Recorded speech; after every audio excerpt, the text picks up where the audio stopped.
Баршаларыңызға сәлем достар. Алдымен осы видеоны көрмес бұрын қоңыраушаны басып, каналға тіркелуді ұмытпаңыздар. Бүгін сіздерге өте дәмді болып шығатын ши бауырсақтың рецептісімен бөлісетін боламын. Толықтай видеоны соңына дейін қарап, каналға тіркеліп, комментарий қалдырып, лайк басуды ұмытпаңыздар. Бізге осы ши бауырсаққа қосу үшін сиырдың іш майы қажет болады. Құрғақ табаға салып, ертіп аламыз.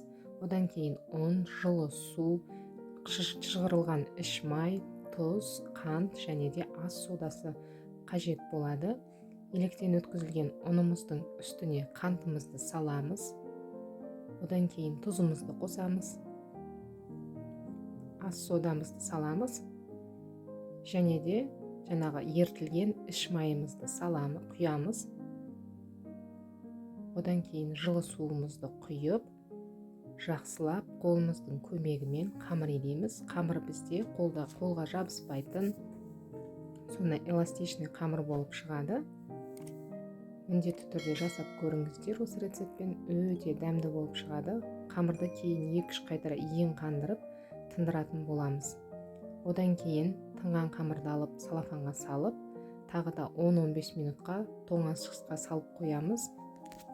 Кейін тоңазытқыштан алып бірнеше бөліктерге бөлесіздер. Дәл видеодағыдай осылай барлығын бөліп шығамыз.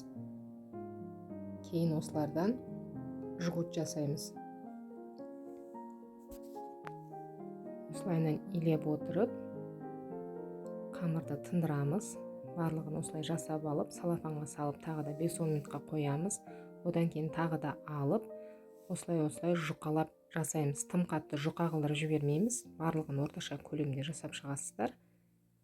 Осылай 2-3 қайтара жасап шығамыз. Тағы да жұқалап жібереміз. Кейін осылай дайын болған қамырды алып, дәл видеодағыдай осылай ұсақтап кесіп шығамыз. Барлығын кесіп дайындап алған соң, табамызға майымызды құйып, жақсылап қыздырып аламыз майымызды. Кейін осыған аз-аздан сала отырып, жақсылап екі жағын қызартып қуырып аламыз. Өте дәмді болып шығады. Міндетті түрде жасап көріңіздер және де каналға тіркелуді ұмытпаңыздар. Менімен болғандарыңызға көп-көп рахмет.